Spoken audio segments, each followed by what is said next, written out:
할렐루야. 복되고 즐거운 거룩한 주일입니다. 지난 한 주간도 받은 말씀대로 미지근한 신앙에서 벗어나고 순간순간 우리를 찾아오셔서 말씀하시는 하나님께 마음을 두고 잘 믿음으로 지내다가 다시 예배의 자리, 하나님께 영광 올려드리는 이 자리로 나온 성도 여러분 한 분 한 분을 사랑하고 환영하고 축복합니다. 아멘. 오늘도 우리가 함께 예배 드릴 때에 하나님께서 이 예배를 기쁘게 받으시는 줄 믿습니다. 아멘. 또한 우리 가운데 찾아오셔서 말씀으로 은혜 주시고 이 말씀이 우리의 삶에 빛이 되고 능력이 되게 하실 줄 믿습니다. 아멘. 주신 말씀을 통하여 은혜 받고 삶의 자리로 나아가 빛으로 살아가며 하나님 나라 이뤄가는 저와 여러분 모두가 되기를 간절히 소망합니다. 아멘. 이제 주신 말씀 구약성경 예레미야 29장 4절로 14절 말씀으로 재앙 넘어 희망을 봅니다 라는 제목으로 하나님 말씀 전하겠습니다. 오늘은 2월의 마지막 주일입니다. 더불어 이번 주 수요일은 3월의 첫날 3월 1일입니다. 우리는 이 3월 1일을 3.1절로 기억하며 매 해마다 지키고 있습니다. 특별히 오늘은 올해는 제 104주년 3.1절입니다. 아시다시피 3.1절은 1910년부터 대한민국을 강제로 수탈한 일제에 대해서 항거하고 독립을 선언하면서 만세운동을 벌인 날입니다. 이때로부터 시작된 만세운동이 전국적으로 확산이 되어졌고 그리고 그 힘을 힘입어서 우리 모두가 한마음이 되었습니다. 비록 만세운동이 벌어진 1919년에 독립이 되지는 않았지만 1945년 광복하기까지 암울한 상황 중에서도 독립을 바라보며 그 자유를 꿈꾸며 살아갈 수 있었습니다. 이 일을 이루는 데 있어서 이 일이 시작되는 데 있어서 민족대표 33명이 있었습니다. 이 민족대표 33명이 모여서 독립선언서에 서명을 했습니다. 이 33명 중에 16명이 기독교인이었습니다. 또한 민족대표를 대표하는 사람들 중에 기독교인이 있을 뿐만 아니라 만세운동이 전개되고 난 뒤로 전국에서 이 만세운동을 확산하고 앞장서서 이끌어가는데 많은 교회들이 힘을 보태기도 했습니다. 이렇듯 기독교는 나라와 민족을 위해서 기도하고 또한 나라와 민족의 아픔을 함께 아파하는 모습이었습니다. 이런 모습이 당시에 많은 사람들에게 기독교 정신을 귀감히 받게 하는 그런 영향을 주기도 했습니다. 그렇게 교회는 시대에 또 사회에 선한 영향을 주는 역할을 감당했습니다. 이와 같이 선한 영향을 감당한 기독교에 대해 사회적인 신뢰도 그리고 사회에 기여하는 정도에 대해 어떻게 생각하는지 여론조사가 얼마 전에 있었습니다. 기독교 윤리 실천 운동에서 조사한 결과에 따르면 기독교에 대한 신뢰도는 불교나 카톨릭에 비해서 낮은 것으로 나타났습니다. 또한 한국교회가 사회에 기여하는 것에 대해서도 부정적인 응답이 나온 것을 보게 됩니다. 이전과 비교하면 너무나도 차이가 나는 모습입니다. 교회에 대한 신뢰와 평가가 점점 안 좋아져가는 그런 모습을 보면서 우리는 마치 한국교회에 대한 기독교에 대한 암흑기 같이 여기기도 합니다. 그러나 이 시기를 우리는 더욱 믿음을 새롭게 하고 신앙을 새롭게 하는, 다시 사회와 사람들에게 신뢰를 주고 함께 아파하는 그런 믿음으로 나아가는 그런 발돋움하는 기점으로 삼아야 하는 줄 믿습니다. 1919년도에 일제의 암제 속에서 암흑과 같은 시간을 지냈지만 우리 민족은 독립을 꿈꾸며 암흑이 아닌, 힘든 고생이 아닌 희망을 꿈꿨습니다. 암흑과 같은 상황에 안주하지 않고 자유를 꿈꾸며 희망을 꿈꾸며 한마음으로 만세를 외쳤습니다. 이 시대에 우리도 마찬가지인 줄 믿습니다. 지금 이 시대에 앞서 말씀드린 것처럼 교회에 대해서는 암흑기를 지내는 것 같습니다. 깜깜한 어둠의 시간을 지나는 그런 시기처럼 느껴지기도 합니다. 하지만 이런 시기에도 변함없이 하나님은 살아서 역사하고 계심을 믿습니다. 변함없이 살아서 하나님의 선교를 이루고 계신 하나님을 바라보며 믿음으로 말씀대로 살아가야 하는 줄 믿습니다. 그와 같은 믿음으로 고백할 수 있도록 이제 오늘 말씀을 통해서 우리가 이 시대 속에서 어떻게 살아가야 할지 두 가지를 가르쳐 주십니다. 이제 주신 말씀을 통해 두 가지를 선포할 때에 하나님 주시는 말씀을 마음에 새기고 삶의 자리로 나아가 빛으로 살아가는 저와 여러분 모두가 되기를 간절히 소망합니다. 첫 번째 말씀입니다. 하나님께서는 회개하며 주어진 자리를 지키라 말씀하십니다.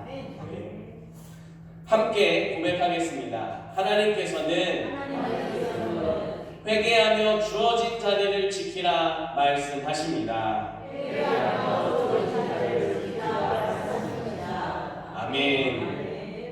오늘 우리가 읽은 말씀 예레미야서는 예레미야를 통해서 하나님께서 남유다를 향해 하신 말씀입니다. 남유다가 이제 심판을 받아 멸망하게 될 것이라는 말씀을 주셨습니다. 심판의 말씀 듣기에 좋아하는 사람이 어디 있겠습니까? 그럼에도 불구하고 예레미야는 하나님께 받은 말씀을 그대로 선포했습니다. 그리고 하나님께서는 말씀대로 이제 바벨론이 항복할 뿐만 아니라 멸망하는 시간을 만나게 하셨습니다. 남유다가 바벨론에 의해서 멸망당하고 많은 사람들이 바벨론으로 포로로 끌려가는 일이 일어났습니다.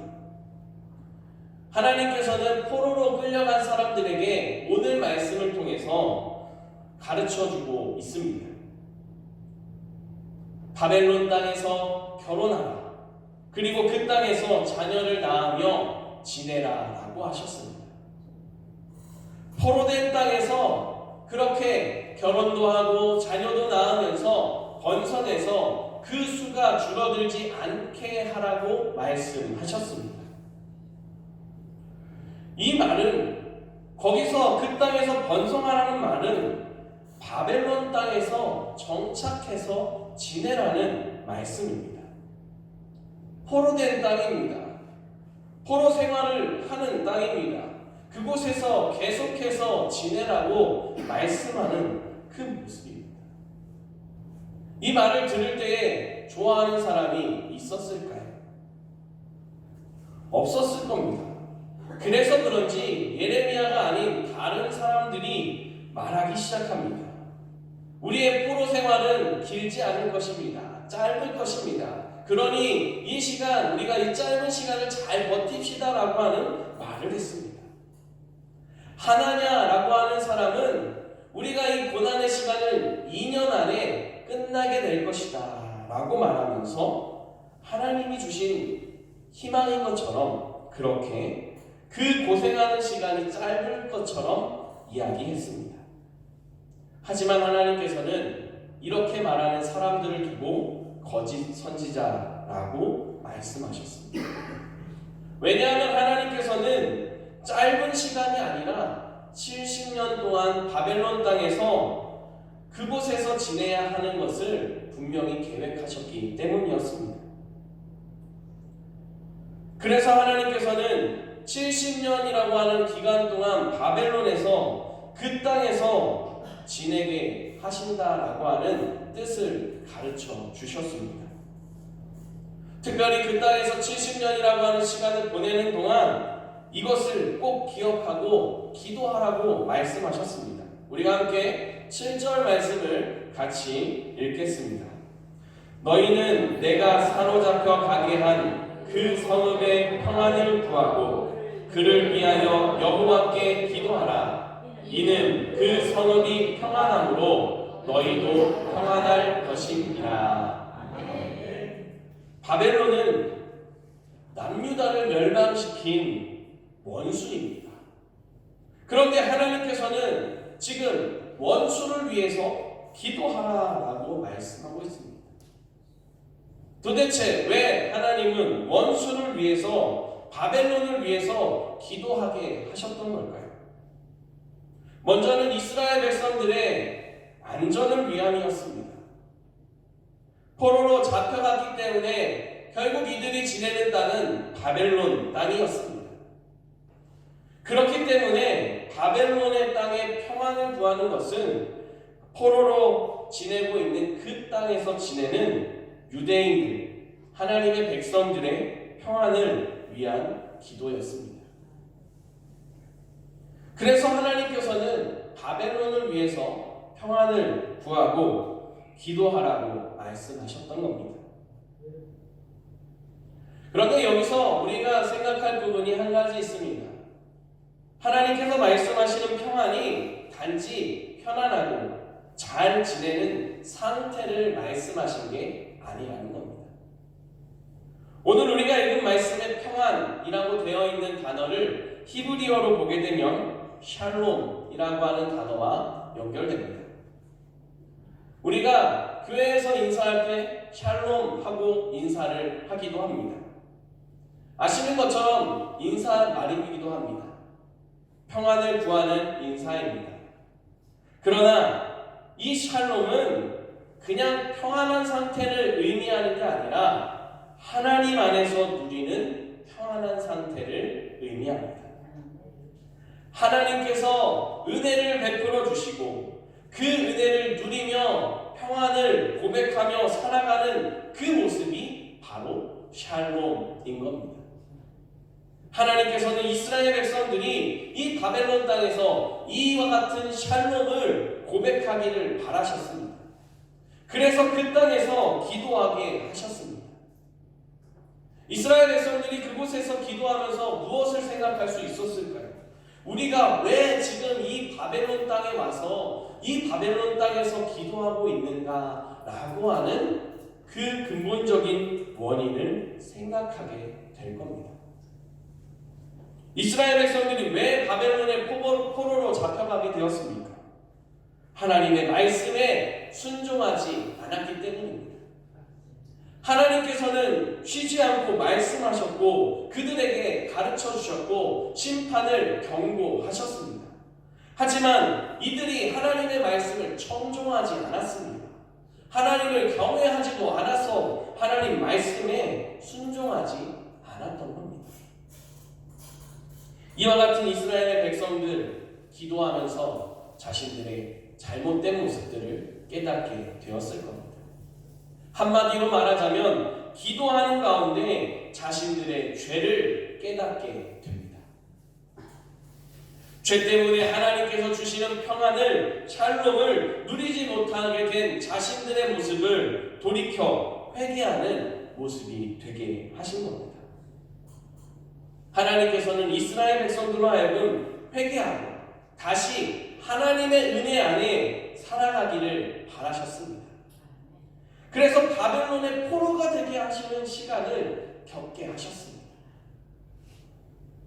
그 시간이 재앙이고 저주고 심판이고 다 끝난 것 같은 암흑과 같은 그런 시간처럼 여겨질 수도 있습니다. 하지만 하나님께서는 그 시간을 결코 마지막으로 두시지 않았습니다. 재앙이 아니라 희망으로 그들을 향한 선하신 하나님의 계획으로 인도하셨습니다. 그래서 그곳에서 지내게 하신 겁니다. 그 땅에서 기도하며 하나님을 다시 만나고 하나님이 주시는 평안을 다시 고백하게 하셨습니다. 그런데 하나님께서는 이스라엘 백성들 자신들의 샬롬뿐만 아니라 이 바벨론 땅의 샬롬을 위해서도 기도하게 하셨다라고 하는 부분을 우리는 생각하게 됩니다. 원수된 자들이고 하나님을 섬기지 않는 자들인데 그들을 위해서도 하나님은 샬롬을 기도하게 하셨습니다. 왜냐하면 하나님께서는 이스라엘의 하나님이 되시면서 동시에 모든 만물을 지으시고 만유의 하나님이 되시기 때문입니다. 하나님께서는 우리 모든 사람들을 사랑하셔서 이 땅에 예수 그리스도를 보내주셨습니다. 이 땅에 오신 예수님께서는 하나님의 나라를 가르쳐 주셨고 복음을 선포하셨습니다. 그리고 하나님의 사랑, 그 하나님의 구원을 이루기 위해 십자가에 고난 당하셨습니다. 그런데 예수님께서 십자가에서 고난 당하신 그 은혜와 사랑은 그 당시 그 시대에 살고 있었던 사람들만을 위한 게 아닙니다. 또한 유대인으로 오셨기 때문에 유대인만을 위한 것이라 생각하는 그런 모습도 있었지만 결코 예수님은 유대인만을 위한 구주가 되지 않으십니다.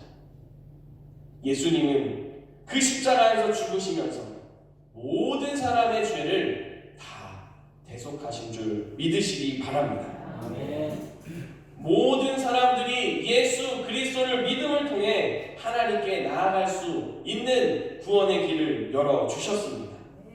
하나님께서는 이와 같은 구원의 은혜를, 하나님의 백성으로 살아가는 은혜를 이스라엘뿐만 아니라 바벨론도 고백하게 되기를 바라셨던 겁니다. 그래서 그들로 하여금 그 땅에서 살게 하셨습니다. 그 땅에 있는 바벨론 사람들과 함께 더불어 살아가면서 살아계신 하나님을, 복음의 능력을, 하나님의 구원의 능력을, 샬롬을 보여주고 삶으로 증거하게 하셨던 겁니다. 사랑하는 성도 여러분, 살아계신 하나님, 평화의 하나님, 샬롬의 하나님께서 이 시간 우리를 평안한 가운데로 인도하심을 믿으시기 바랍니다. 우리 안에 샬롬을 주기를 바라시는 하나님, 그 하나님은 우리뿐만 아니라 우리가 있는 자리에서 우리가 만나는 사람들도 마찬가지로 샬롬을 고백하게 되기를 바라고 기대하고 계시는 줄 기억할 수 있기를 바랍니다.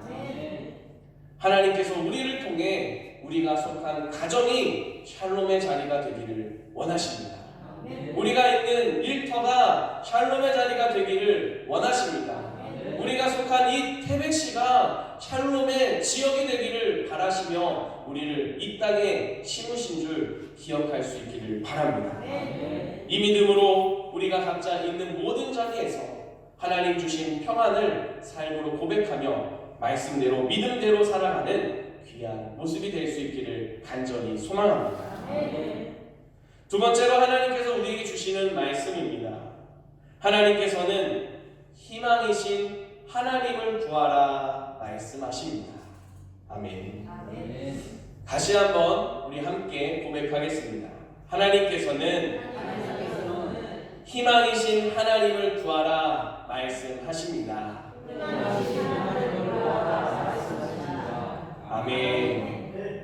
하나님께서 이 이스라엘 백성들에게 회개하며 그 주어진 자리를 지키며 살아가게 하셨습니다. 그 기간을 하나님께서는 70년이라고 말씀하셨습니다. 하나님께서는 이스라엘 백성들의 죄 때문에 그들을 심판하셨습니다. 그러나 그들을 완전히 버리지 않으셨습니다. 멸절시키지도 않으셨습니다. 도리어 하나님은 이들을 향한 계획을 가지시고 믿음을 회복하고 이스라엘을 향한 뜻과 계획을 위해서 준비하시고 하나하나 그 일을 이어가셨습니다. 이 사실을 11절에서 이렇게 말씀합니다. 우리 함께 11절 말씀을 한 목소리로 함께 읽겠습니다. 여호와의 말씀이니라. 너희를 향한 나의 생각을 내가 아나니 평안이요 재앙이 아니니라. 너희에게도 아멘. 하나님은 지금 당장 재앙 같고 심판을 받아서 어둠 가운데 있는 것 같은 모습이지만 그 너머에 희망이 있음을 말씀하십니다. 지금 당장 처해 있는 재앙 같은 상황, 암흑 같은 상황이 아니라 하나님이 주신 70년 뒤에 하나님이 하실 그 희망을 바라보며 하나님의 은혜를 바라보며 희망 가운데 살아가라라고 말씀하셨던 겁니다. 그런데 이 희망의 기간은 70년이었습니다. 그때 당시 70년이라고 하면은 말씀을 받고 있는 세대는 그 하나님의 구원을, 하나님의 희망을 고백하지 못하는 모습입니다. 지금 1세대가 아니라 바벨론 포로로 끌려간 1세대가 아니라 2세대 혹은 3세대와 같은 시간이 지나서 그 다음 세대에 이루어지는 그런 일이었습니다. 그럼에도 불구하고 하나님께서는 그 1세대의 사람들에게도 동일하게 재앙이 아니라 희망을 바라보라라고 말씀하시며 희망을 선포하셨습니다. 희망이 바로 살아계신 하나님이시기 때문입니다. 우리 하나님이 희망이심을 믿으시기 바랍니다. 이 희망이신 하나님께서 12절과 13절에서 이렇게 말씀하십니다. 우리 함께 한 목소리로 다시 한 번만 읽겠습니다. 너희가 내게 부르짖으며 내게 와서 기도하면 내가 너희들의 기도를 들을 것이요 너희가 온 마음으로 나를 구하면 나를 찾을 것이요 나를 만나리라. 하나님께서는 온 마음을 다해서 하나님을 찾고 구하라고 말씀하셨습니다. 그러면 희망이신 하나님이 만나주겠다라고 말씀하고 있습니다. 바벨론에서 포로로 생활하는 그 시간, 기도한다고 해서 포로 생활이 끝나는 게 아닙니다. 여전히 70년이 채워지기 전까지는 그대로 70년이 유지됩니다. 포로 생활이 유지됩니다. 그러나 그 속에서 재앙처럼 느껴지는 그 속에서도 하나님께서는 하나님의 구원을 위해 하나님의 역사를 위해 일하고 계신다는 사실을 가르쳐 주셨습니다. 그 살아서 역사하시고 하나님의 뜻을 하나님의 계획을 이루어 가시는 하나님을 매일 매 순간 만나라고 말씀하셨습니다. 그래서 재앙을 보면서 괴로워하고 신음하며 고통하는 모습이 아니라 우리에게 희망이 되신 하나님을 바라보며 하나님이 주신 새 힘을 얻어 살아가라고 말씀하시고 계신 겁니다. 나아가 1세대인 그 기성세대들 뿐만 아니라 그의 자녀들, 그의 자손들 마찬가지로 하나님께서 하실 일이 있음을 가르쳐주고 하나님의 희망을, 하나님이 희망이심을 고백하며 하나님을 바라보도록 고백하도록 하셨습니다. 사랑하는 성도 여러분, 우리의 희망이신 하나님, 그 하나님을 믿고 주를 바라보며 살아가는 우리의 믿음 될 수 있기를 바랍니다. 하나님께서는 희망을 고백하고 하나님의 은혜를 고백할 수 있도록 예수 그리스도를 보내주셨습니다. 우리는 죄 가운데서 이 희망을 볼 수 없었습니다. 죄라고 하는 그 세력 안에서 하나님을 볼 수 없고 하나님의 은혜를 고백할 수 없는 그런 모습이었습니다. 사망 가운데 짓눌리고 고통 가운데 짓눌리는 그런 우리의 모습이었습니다. 그러나 그 모든 모습을 회복시키시고 하나님의 구원을 이루시는 예수 그리스도를 우리에게 보내주셨습니다. 이제 그 예수 그리스도를 믿음을 통해서 이제 다시 하나님을 볼 수 있도록 역사해 주셨습니다. 이 은혜와 이 하나님의 역사하심을, 그 사랑을 깊이 묵상하고 고백하는 절기 가운데 사순절이 있습니다. 지금 우리가 보내고 있는 절기입니다. 우리 교회는 이번 사순절을 만남과 회복이 있는 사순절이라고 하는 주제를 가지고 묵상하는 시간을 계속 이어가고 있습니다.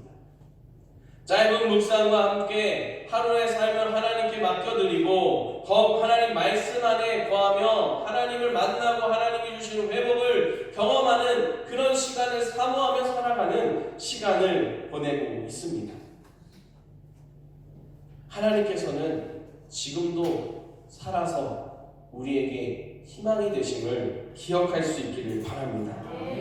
그 하나님을 만나고 그 하나님이 주시는 회복을, 평안을, 샬롬을 고백하며 살아가는 저와 여러분 될 수 있기를 간절히 소망합니다. 그러기 위해서 이번 한 주간은 더욱, 이 사순절 기간은 더욱 매일매일 말씀을 묵상하고 기도로 하나님을 찾고 구하는 그런 은혜의 시간 될 수 있기를 바랍니다. 하나님께서는 말씀하신 대로 하나님을 온 마음을 다해서 전심을 다해서 간절히 찾는 그 사람을 반드시 만나주십니다. 만나주실 하나님을 기대하며 회복시켜주실 하나님을 기대하며 주의 말씀 붙잡고 기도하며 살아가는 이 시간을 보낼 수 있기를 바랍니다. 더욱 그 삶 속에 찾아오신 하나님, 그 하나님을 우리가 먼저 고백하고 우리에게 주신 그 은혜가 우리가 속한 가족에게 흘러가고 우리가 있는 일터의 동료들에게 흘러가고 우리가 속한 이 태백시에 살고 있는 이웃들에게 전해져서 암흑과 같은 시간으로 여겨지는, 재앙과 같은 여겨지는 그런 시간 속에서도 희망이 되신 하나님을 볼 수 있게 해주는 빛으로, 소금으로 살아가는 우리 모든 상장중앙교회 교우들 되시기를 주님의 이름으로 축복합니다. 기도드리겠습니다. 살아서 역사하시며 우리를 만나주시는 하나님 감사드립니다.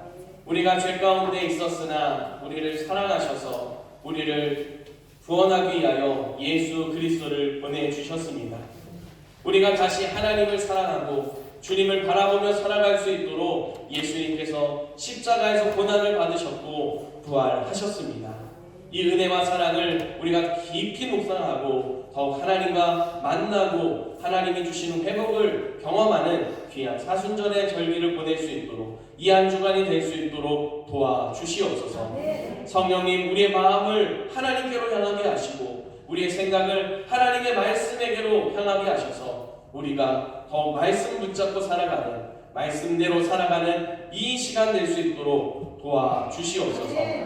은혜를 베풀어 주시며 우리를 만나 주시고 회복시켜 주시는 우리 구주 예수 그리스도의 이름으로 기도드립니다. 아멘.